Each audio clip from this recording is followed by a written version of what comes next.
Latest outbreaks of road rage. We've all been there, we've all felt it. But did it ever go this far? Holy cow. Like right. Lightsabers. Tonight on 2020, it's not what would you do, it's what should you do. Not this. I don't see you touching it now, though. Out of my... Tips for when you're trapped behind the wheel. We noticed this lady in my rearview mirror just weaving. It's crazy. But that was just the beginning. Get our car. She just hit our car. She's pushing us off of the road. Put it in reverse. Put it in reverse. She's knocking on our window saying she's a cop. For some, road rage can be the ending. If I would have known that it would have ended the way it ended, I would have never, ever followed him. She had every opportunity to change her mind and not chase my brother across 2 freeways. In just the last 24 hours, a new assault with 2 deadly weapons, a car and a gun. The man in the red pickup truck pulled out a gun and shot her in the head. They were jostling for position. A promising young life cut short. This is now a murder case.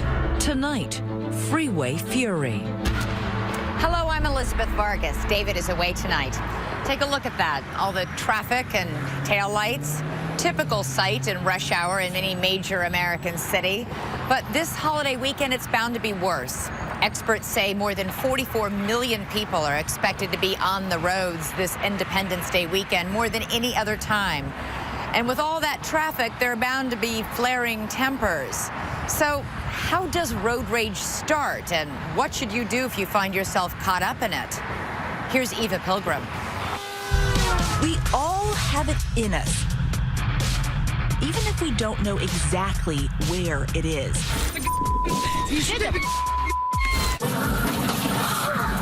A limit, a breaking point, a dark place where civilization ends and animal instinct takes over. And there may be no faster way to get there than right here on the roadways of America at the intersection of velocity and violence. Oh, we have 2 victims here. You've seen the stories leading your local news Another case of road rage. and polluting YouTube. What feels like a daily diet of road rage reports. Just last week, this shocking video of an incident on a California freeway leading to a multi-car crash. Call 911, Chris. Nearly half of all drivers surveyed have experienced some form of road rage. Here in Denver, the mile-high city, drivers have hit new lows. Local officials reporting deadly traffic crashes have been slowly creeping up for several years. We know you're fed up. So are we. We came to see for ourselves. It didn't take long for us to find it. Rocky Mountain Rage. Golly, that guy. He was like almost in our lane. You want reasons? Look around. The city's rush hour turns freeways into ant farms. It's a stop-and-go sea of brake lights. Yeah, it's not moving up there. What typically should be a 30-minute commute can take nearly an hour and a half, enough to turn any driver into a ticking time bomb. I was surprised at how bad the traffic is in Denver. It's heavy, it's crowded, and it's aggressive. Captain Jeff Goodwin of the Colorado State Patrol is fighting the uphill battle against an army of hot-tempered motorists. Don't touch me! There is that group of individuals that get up helter-skelter every morning. They're never on time. So now they're running late, and they've got to make up that time. So how do they do it? They do it by pushing people out of the way, cutting them off, changing from the inside left lane all the way to the exit ramp right as they get there. Goodwin believes he's pinpointed the root of the problem. With more than 100,000 people transplanting to Denver every year, it's as simple as too many metal machines, not enough pavement. I used to think it was something like people cutting you off. But, you know, one of the things that people really get angry about, if somebody honks the horn at you because you've sat too long at a light, I think they literally go from the Dr. Jekyll to Mr. Hyde.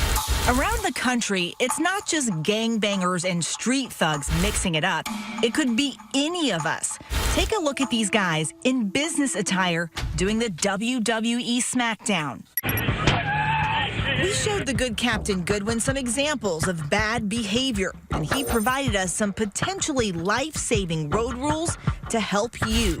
Rule number 1, don't make eye contact. This motorist is out of control. And this victim is doing all the right things. Just stare ahead, don't engage. Right. Yeah, the minute you engage, who knows where this goes? Rule number 2, never approach the window. All right, wow, okay. This is more than over the top because now you have a gun involved. So you're gonna pull your gun out? What kind of... You never know who's packing heat. Exactly. Is approaching someone's window ever a good idea? Never do it. And most important, rule number 3, you don't always have to win. Looks like it's going to be over. But as we see in this case from Houston, the parties involved just can't help themselves. And here we go. There you go. I mean, now they're at full-blown fist fight. Right. This is what happens. It gets worse. The longer this goes, the worse it's going to get. It looks like they just need to win the argument. That's what it is. It was 4:15 when we hit the road with Goodwin and his team. They prowled the interstate looking for bad behavior. We're looking for aggressive drivers. Triggers. Which often lead to the road rage we see on the news. This is a 75 mile. Well, we're doing 17 and a 75 at rush hour. I got a lady who was texting if you want to pull her over. Within minutes, Goodwin's team has spotted a common breed, a texter at the wheel. Goodwin says distracted driving, the #1 offense that sends drivers into road rage. And how does that end up leading to road rage? Well, when she's texting, she's not paying attention to everybody else out here. Next, we cross paths with a lead-foot speedster, the deadliest kind of aggressive driver. I could see him in the rearview mirror weaving in and out. He was trying to find that opening. And that's when people get mad. Right. It was now 5:45, the road rage witching hour. Yeah, we're pulling out. Goodwin says the peak time for trouble. And the cops had busted this aggressive driver for skipping the off-ramp and blazing her own trail altogether. Right now, there's a warrant for your arrest. Her prize? Some new bracelets and a ride in the fast lane to the county clink. She doesn't have a valid driver's license either, so that's been canceled and denied, so she shouldn't be driving anywhere. We'd found ourselves at a notorious hot spot. So this is the frontage road where we have a lot of our issues. And got a dose of full frontage fury. So people will be frustrated. They'll come off the frontage road, and then they actually will do this, believe it or not. They will drive here. Holy cow, this is so steep. And they will find that steep drop down to the interstate, and they will bounce their way back down into Interstate 25, all because they're angry about sitting in traffic. Off-roading on I-25. Yeah. As Friday rush hour traffic mounts once again, we spot this guy who thought he could make up time bypassing all the drivers ahead of him, riding along the road's shoulder. But he's going nowhere fast today. Pull over here. Hey, sir, do me a favor and stay in your car while we do this business, okay? You passed about 7 or 8 cars going alongside them on the right. You went over the white shoulder. That's not a lane for turning. It's not a lane for passing. Like many road rogues, this guy's idea of defensive driving is making excuses for his alleged moving violations. He even called 911 to complain about being pulled over. He stopped me first on the train track with the train coming down the road. And now that he's caught, he's upset, just is not in agreement at all with what's going on here. So that's his beef. There goes a guy. There he goes. Next, check out this blue truck. The driver has jumped the median, passing up other cars, hightailing it the wrong way into oncoming traffic. Captain Goodwin pulls him over, hand on the holster. What was it? You got kids in the car. I haven't seen anybody drive that aggressively in years. He's doing about 90 miles an hour. He damn near hit several cars back there. I charged him with reckless driving. He just didn't plan on having any law enforcement around to stop him today. We don't think it's just a Y chromosome thing. You see a lot of aggressive driving from both sexes. Everybody drives crazy. Yeah, it's... When we come back, we'll prove it to you. Dude, she's gonna hit me. Yes. She just hit our car. She just hit our car. A wild woman at the wheel. We go around and then she'd speed up, so we're kind of like, all right, Just couldn't get away from her. And two damsels in distress trying to rescue themselves. Highway horror show when Freeway Fury. Now, 2020 continues with Freeway Fury. Here's Nick Watt.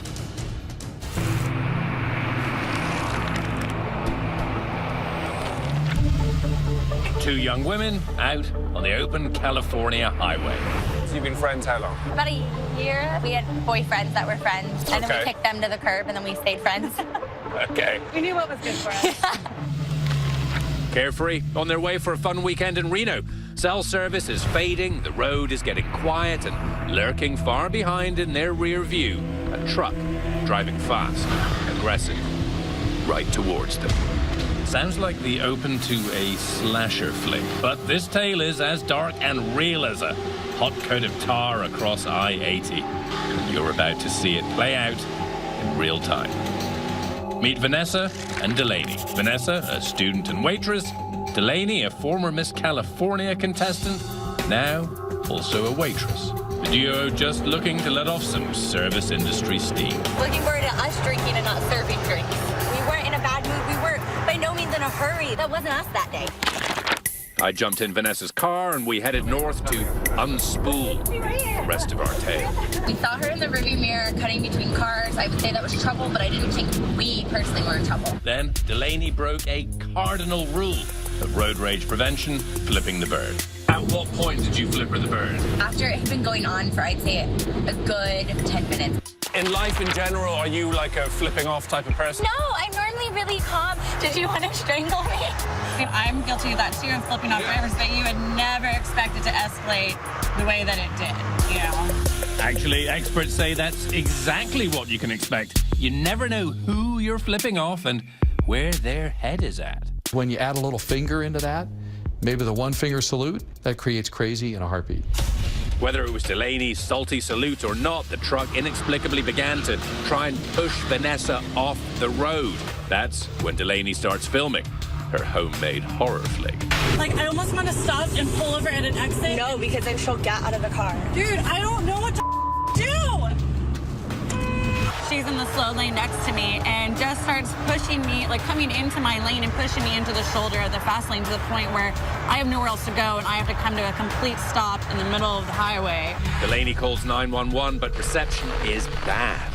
Finally, Summer Barton answers their lifeline. Do you remember what you thought when Delaney first called in? Okay, this one's real. Like, this is serious. Just drive. Just keep driving. I know. Just keep driving as well as you can. You're fine. I promise.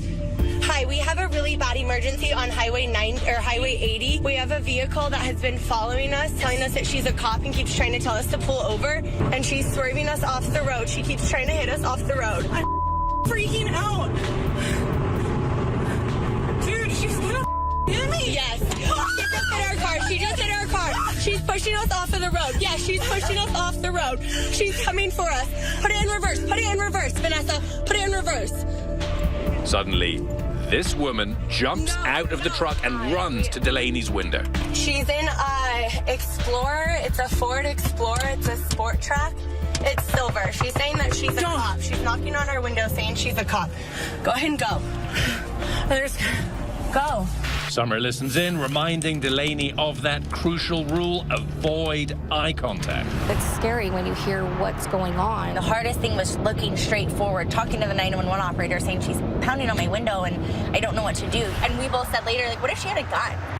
Turns out the California woman with this Richter scale rage issue was a Deirdre Orozco, that badge from her job at a senior living facility. The closest thing Orozco ever came to being in law enforcement, she was once a bail bond agent. And I'll bet you a new set of rims, you won't guess where she just come from. She'd literally just been out of jail for hours before attacking us. Yep, this home movie is actually a sequel. 4 days earlier, Orozco had crossed paths with this guy, Dane Larson. Happened in Sacramento at this very intersection. And I'm just sitting there, and that's when I hear it, and she's coming up blaring her horn. She comes up behind. horn blaring, and just hits you back. He was like trying to push me out of the way. It's like that. Exactly. Orozco ended up parked on the lawn of a house a mile or two away. And she was going crazy. Now she's been released on bail and back on the attack, hauling a wide load of anger management issues in that 2-ton truck. Dude, she's so crazy.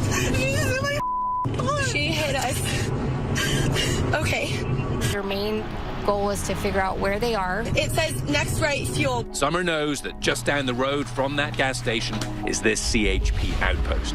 She tells the women to exit out the gas station and hopes the police can intercept. You're her lifeline. How does that make you feel? Responsible. You know, for her safety. Okay, there's an officer right now with us. Okay. Yeah, okay, thank you so much, ma'am. Bye-bye. This is where it happened. Today, we've arranged a little surprise. And these are the officers who were there. I'm not crying. Just a little bit. Can you like, thank you, is it that? Aww. I'm sorry that you had to deal with her. Oh my goodness. I will never forget you yelling, "Get in the car." Thank you. You're welcome. And we're not done yet with the surprises. This lady is Summer, Hi. who you were talking to on the phone. Hi. Thank you. Deirdre Orozco was arrested there, and then here she is in court ready for some more demolition derby. Did she go easily? Oh, she, I wouldn't say that. I wouldn't say easily. She was kind of feisty.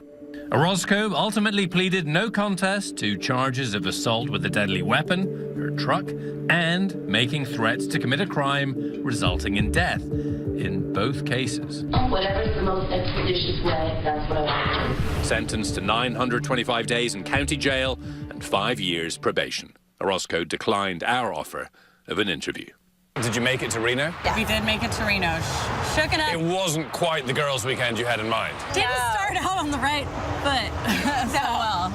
To review, aside from flipping the bird, these women did everything right. They avoided eye contact, remained in the car, and called the cops. It worked out well.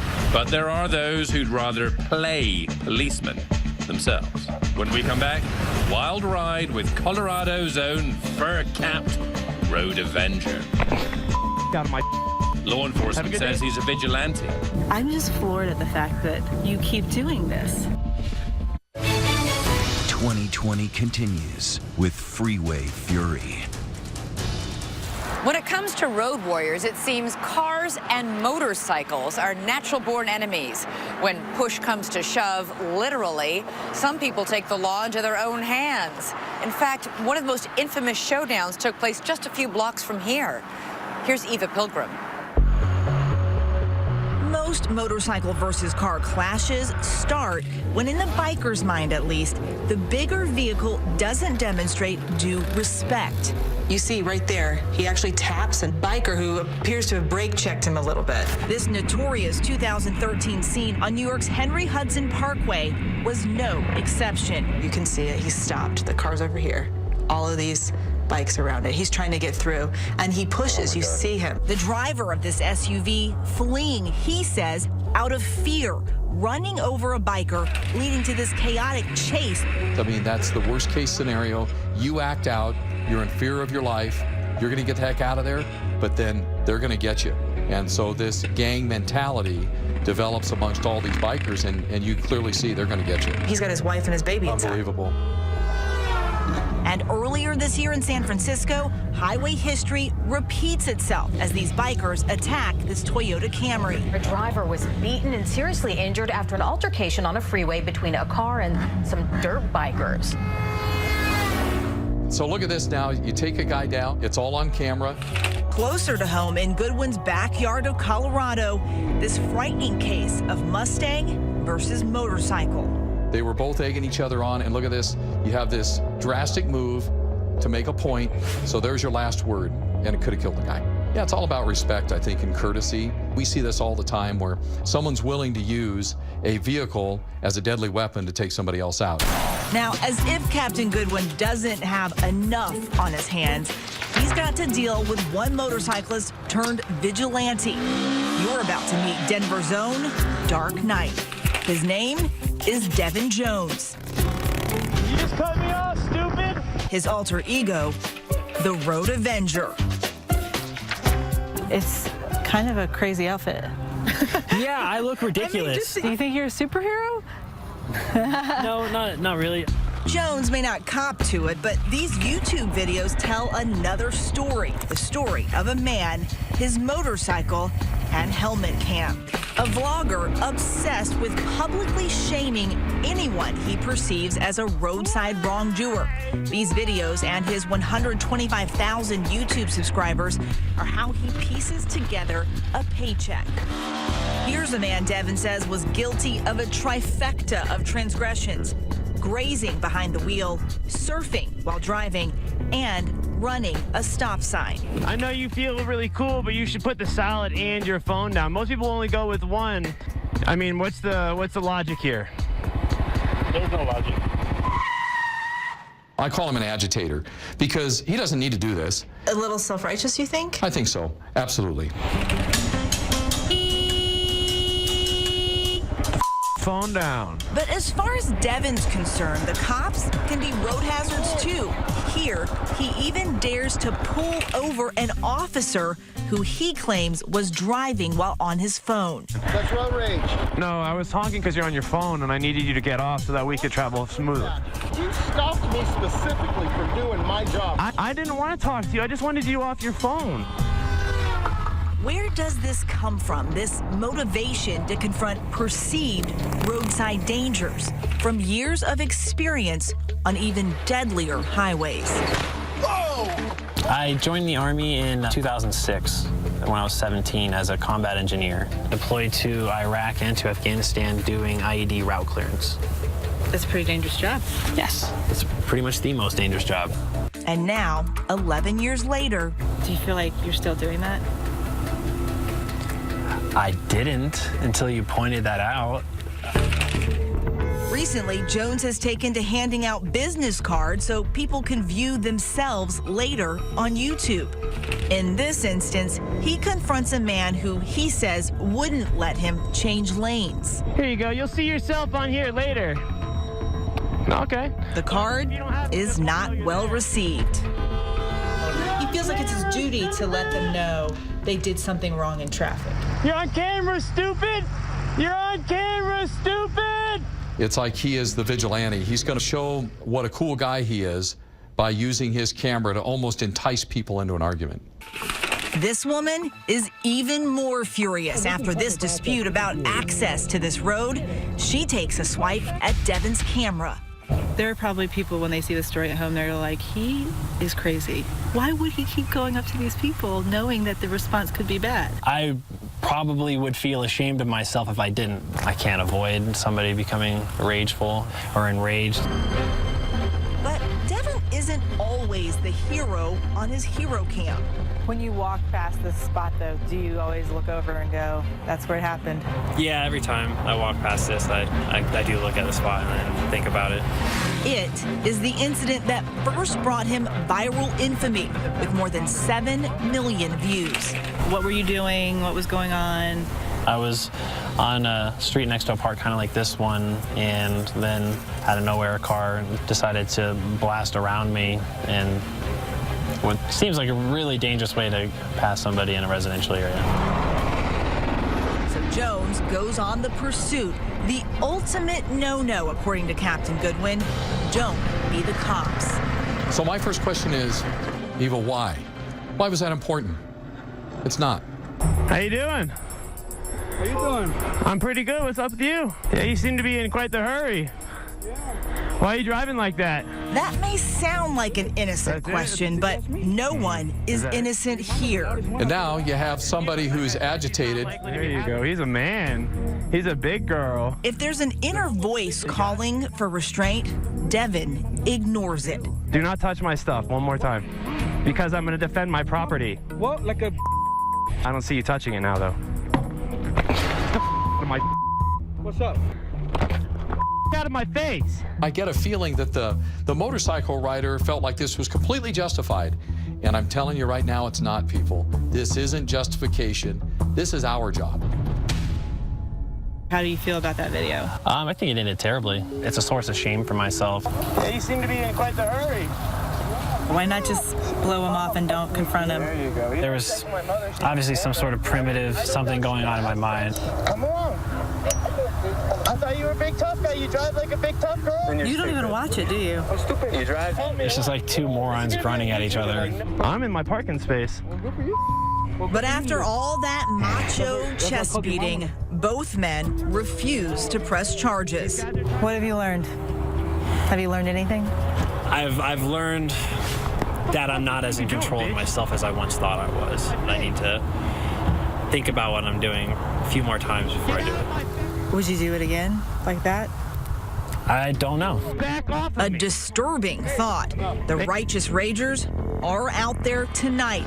And when we come back, blind rage turns to roadside homicide. If I would have known that it would have ended the way it ended, I would have never, ever followed him.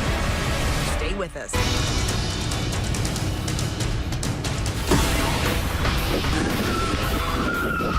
You never know just how fast or how far a road rage incident is going to escalate. Maybe it's just a guy using his phone as a weapon.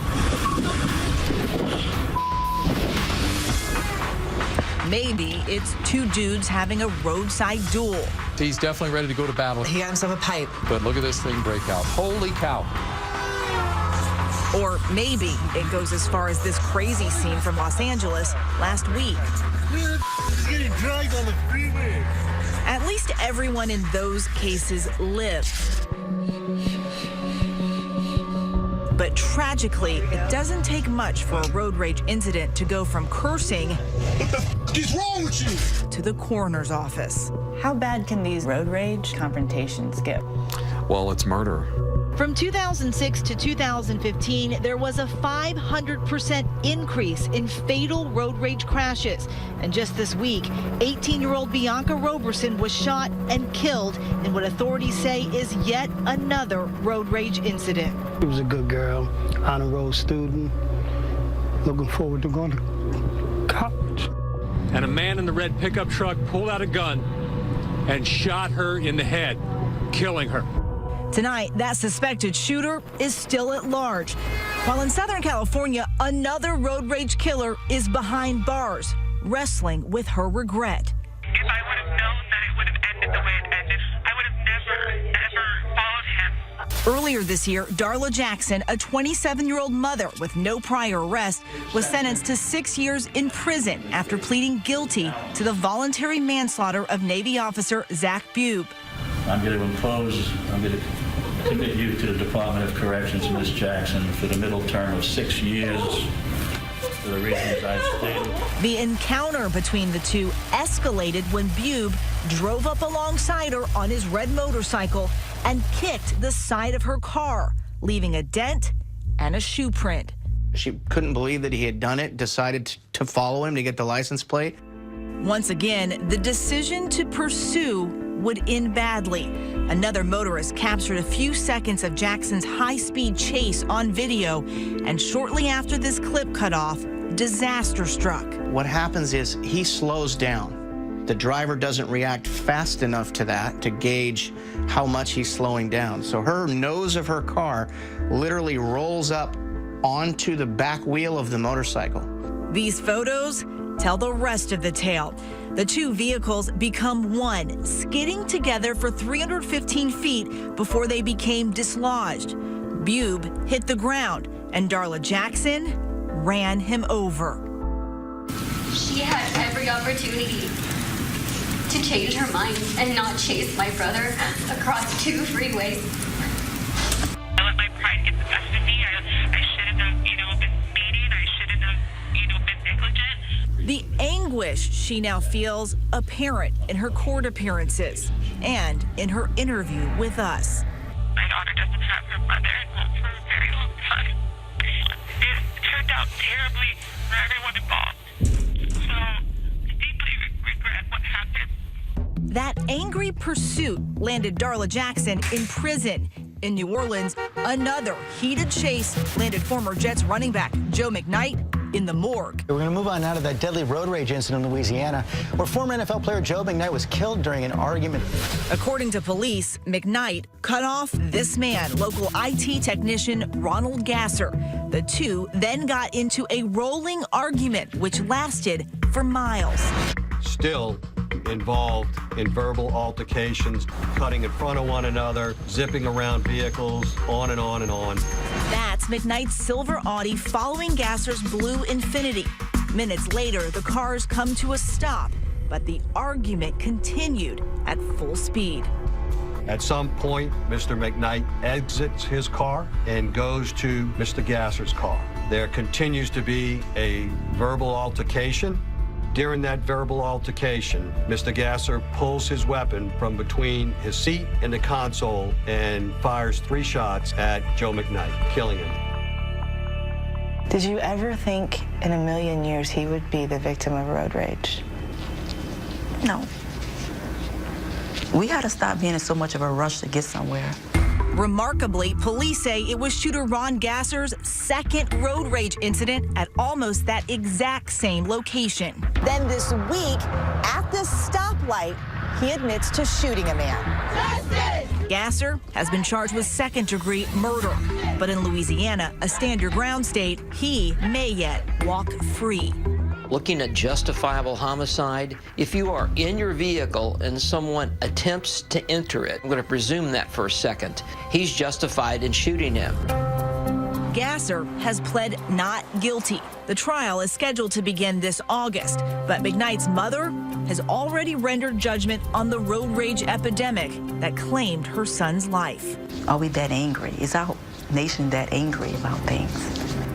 We got to learn how to channel our energy into something more positive than what we're doing. We're not thinking clearly. Coming up, the Denver cops in a call to action. How you can help them stop the madness. When we come back. The Pilgrim. Who are we looking for? Who is this woman? Well, it's one of our repeat and frequent offenders. The cops in Denver have had enough. Now they're fighting back with a call to action, enlisting viewers like you. So this woman's been called in how many times? It has been at least 8 times. That's a lot. That's a lot. Goodwin's referring to a special reporting system promoted along Denver's roadways. I just want to report reckless driver. A dedicated hotline so drivers can blow the whistle before blowing their stack. Telling them, stay back, don't get close, don't get in the middle of this. Goodwin estimates a staggering 5,000 calls are pouring in every month in the Denver area alone. I just wanted to report someone who's driving like a maniac. In a novel approach, his team then uses the data to identify those drivers with the most complaints.